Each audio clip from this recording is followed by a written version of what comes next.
It's April 2018, and as people who follow international news know, this is a very significant month for the Koreas. There's going to be a summit meeting between President Moon Jae-in and Kim Jong-un this month. Possibly there will be a summit meeting between Trump and Kim next month. We'll see about that.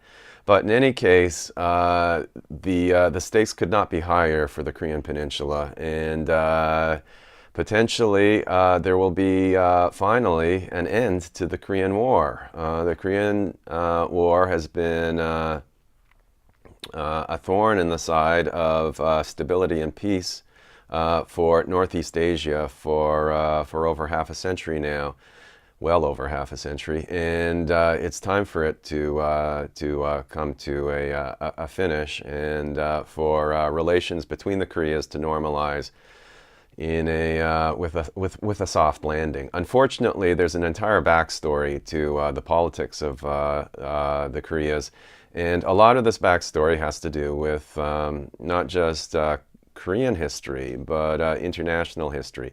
And that is something that I've been writing about for several years. And what I've noticed shopping around my queries to various literary agents and publishers, especially within Canada, is that the level of knowledge of what is happening in Korea is very, very low, extremely low. In fact, that is true of knowledge of Asian history generally. And that would not be so much of a factor if it were not for the fact that acknowledgement that knowledge is low is also low. In other words, people are not only ignorant, but they're ignorant of the fact that they're ignorant. They don't see it as a problem. It is a problem, and as a result, there's not much interest in this sort of material as fiction, which puzzles me because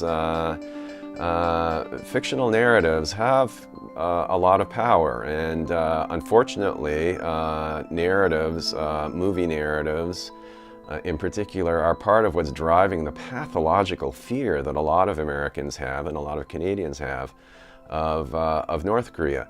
So that is something that I'm going to keep talking about over the next few weeks, and I'm also going to include some excerpts from a novel that I wrote about all this. I've written several novels actually on the topic, and made some videos of as well.